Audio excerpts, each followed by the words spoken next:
I was concerned that just before we went to war with Iran, a whole group of FBI agents were terminated, about 10, who were reportedly analysts with expertise in handling Iranian counterterrorism, fluent in Farsi, long experienced. I know there's ongoing litigation, but have you replaced them? Was there a reason for their dismissal? Do we have the capabilities we need to protect the United States while there's an ongoing war in Iran? The public reporting as to the reasons for their dismissal I found deeply troubling. Welcome back to Neutral. This exchange is a quieter one than you may be used to from these hearings. No shouting, no viral line. Senator Chris Coons of Delaware questioning FBI Director Kash Patel, but quieter doesn't mean less important. By the end, you will hear one word answer that deserves more attention than anything louder in the room. Let's roll the tape and we will stop at the moment that matters most. Chair Moran, Ranking Member Van Hollen, Senator Murkowski, and I appreciate each of our witnesses for being here today. During National Police Week, I just wanted to express my particular appreciation for the men and women of each of your agencies. When I was county executive, I was responsible for the second largest law enforcement agency in our state, and our partnerships with Marshals, ATF, DEA, FBI, and many other elements of federal law enforcement were really critical to our investigations and working to advance security in my home community. In just the last few months, the Newcastle County Police have worked with the FBI to arrest a suspect who had both plans and weapons to carry out a mass shooting at the University of Delaware. Worked with DEA to investigate methamphetamine distributors. Worked with the Marshals Service to arrest a suspect with a warrant out for attempted murder. These are just a few brief examples. I have other topics to get to, but if each of you could just briefly tell me, what are your plans for strengthening your partnerships with local law enforcement, and what more do you need from Congress to execute on those plans? Director Patel. Thank you, Senator. One thing we always need more of is data from state and local. Anything we can do from a legislative perspective at the federal state level to get us that data so we can ingest the data and get it back out to our partners, that's critical. What we're doing to expand specifically at the FBI, for the first time ever, we stood up our LEPIC, our Law Enforcement Partner Engagement Council. So I didn't want to just hear from police officers from around the country by email and phone call. I embedded 10 officers and sheriffs and tribal officers permanently at the FBI because they're the best connected. And so for us, that's the best way forward, along with getting out into the field and making sure our field partners see and feel us and touch us and tell us what their problems are. Thank you, Director.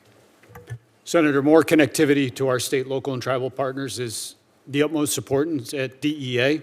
Due with the significant change in the landscape with synthetic opioids, with more methamphetamine pills coming in, more cocaine coming in, it's important that those state and local counterparts, the men and women that are on the front lines every single day, have the same intelligence and the same information that the DEA does.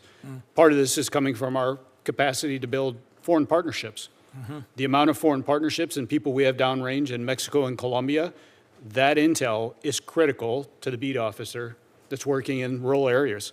So we have to continue to be better partners, continue to be more engaged, and respond when they call for help to address violent criminal activity. Director Seralto, I'm going to interrupt myself. I appreciate the work that you and the Marshal Service do to keep federal judges safe, but there's thousands of state and local judges who don't have the same intelligence network, the same resources. I'm proud to co-sponsor a bill with Senator John Cornyn that would create a new state judicial threat intelligence and resource center. It would provide security assessments for local courts and help local law enforcement make assessments about how to keep judges' homes safe and how to keep court personnel safe. It's passed the Senate unanimously. Do you have any opinion about whether or not the House should take it up and whether or not partnering with state and local court systems would help advance judicial security in this country? Senator, thank you. Thank you for your work on that. My opinion would be is that any judge that we can keep safe, whether it be in state or the federal bench, we should keep safe.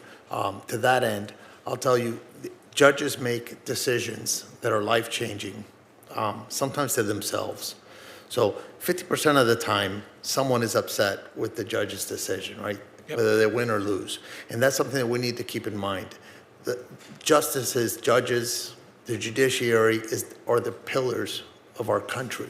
I look forward to working with you on protecting and promoting judicial security. Director Patel, Reauthorization of Section 702 is something I've previously grappled with, but we've not heard at all from officials from the FBI or the other intelligence agencies testifying about the proposed 18-month clean extension. Were you invited by Chairman Grassley to testify before our committee about Section 702?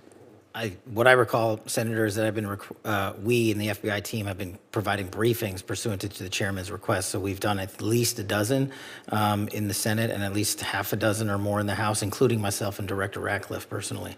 Okay. I have not participated in or benefited from any of those briefings. And doing oversight on the reforms that were put in place and how closely they're being followed is critical to my concluding whether or not I'll vote for an extension. Director, I have to ask you one last question. You attended the Olympics in Milan. How much did your trip cost, and to what extent did that help you carry out your mission as director of the FBI? Let's set this up because Senator Coons did something here that's worth recognizing before we get to the sharp part. He opened as a former county executive, he has run a large law enforcement agency himself, and he gave real specific credit to the FBI helping stop a planned mass shooting at the University of Delaware, the DEA on meth distributors, the marshals on attempted murder warrant. That's not throat clearing. That's the senator establishing that he respects the work before he questions the leadership. It earns him standing for what comes next. Then he moved through judicial security, a bipartisan bill he co-sponsored with Republican Senator John Cornyn, one that passed the Senate unanimously. Notice that, unanimously, in this Congress. That tells you protecting the state and local judge is genuinely not a partisan fight. It's worth your attention precisely because it's loud. And then Coons got the Olympics. He asked Director Patel a direct question. How much did the Milan trip cost? And how did it serve the FBI's mission? Now this is the trip that's been in headlines. Watch how Patel answers because his answer is actually a strong one. And fairness means saying so. I greatly appreciate the question, Senator. As you know, the FBI and DHS are responsible for the security of the Olympics, the World Cup, the F1, the Super Bowl, and everything else. We had 250,000 Americans travel to Milan. We're proud that we stood up our jock there and had 0 major security incidents involving American citizens. And what we did was we purposely planned that trip around the Olympics because, as I mentioned in my opening, the top cyber criminal from the CCP was housed in Italian custody. While there, we were able to work an agreement, an arrangement to have that individual expelled from Italy instead of going back to China, like has so often happened in places like Serbia. And so we accomplished that mission, and we kept it quiet, and that individual was returned to America 2 weeks ago.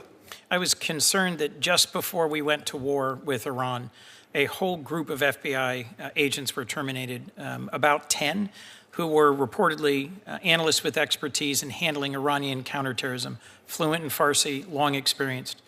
I know there's ongoing litigation, but have you replaced them? Was there a reason for their dismissal? Do we have the capabilities we need to protect the United States while there's an ongoing war in Iran? The public reporting as to the reasons for their dismissal I found deeply troubling.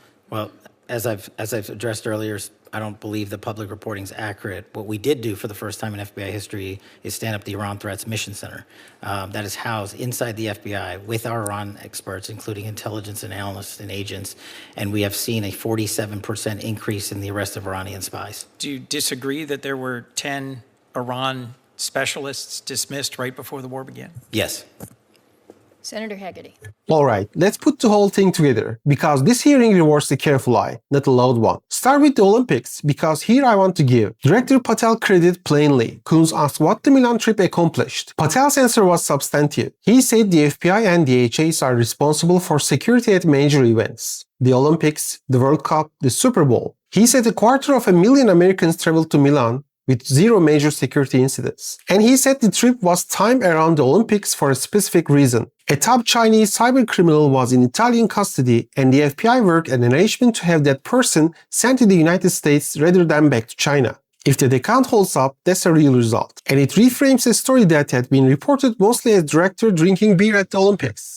So let me be straight with you. Whatever you have answered elsewhere on this question, Patel had a genuine answer and he deserves to have it heard. We had naturally confirmed the details, the cyber criminal's expulsion, the timeline, but the answer itself was responsive. That's the standard. When an official actually answers, we say so. Second, Section 702. And this one is drier, but stay with me, because it matters. More than it sounds. Section 702 is a major foreign surveillance authority. It's powerful and it has been subject of real reform because of the past abuses. Coons said he's grappled with whether to support extending it, and he made a specific point. He asked whether Patel had been invited to testify before his committee about it. Patel said the FBI has provided briefings, a dozen in the Senate, more in the House. But listen what Coons said back. He said he personally had not participated or it benefited from a single one of these briefings. And that's the quiet tension here. We have done a dozen briefings and the senator deciding to vote hasn't been in the room. Can both be true at once? A briefing only does its job if it reached the people casting the vote. Coons was politely pointing that out. Now, the third thing, and this is the moment I told you to wait for. Coons raised something genuinely serious. He said that right before the country went to war with Iran, roughly 10 FBI agents were terminated. Agents reported to be analysts with deep Iran counterterrorism expertise, fluent in Farsi,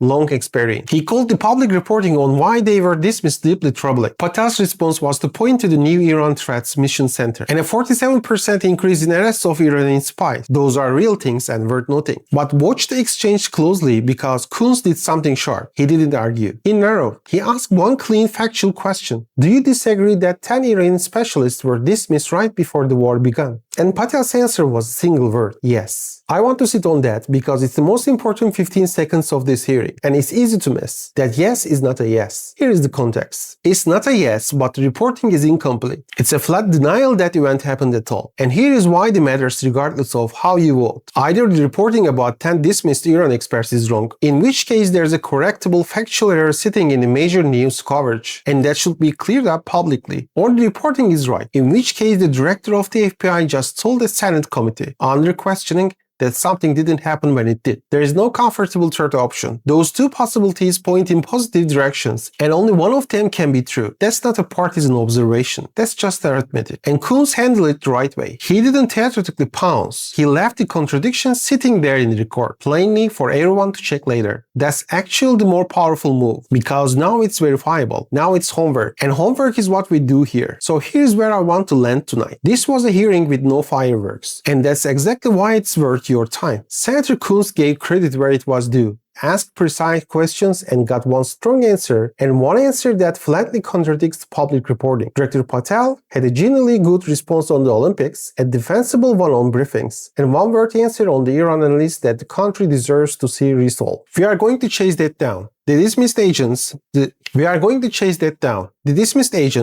litigation around them, whether the reporting holds. Because one word yes from an FBI director on a question about our readiness during a war is not something you let scroll past. That's the honest accounting, not a verdict. An accounting. Because that's the deal here at NetRow. We don't tell you what to think. We slow the tape down, we show you the sims, and we trust you to do the rest. We will have more as this develops. Until then, take care of each other. Good night.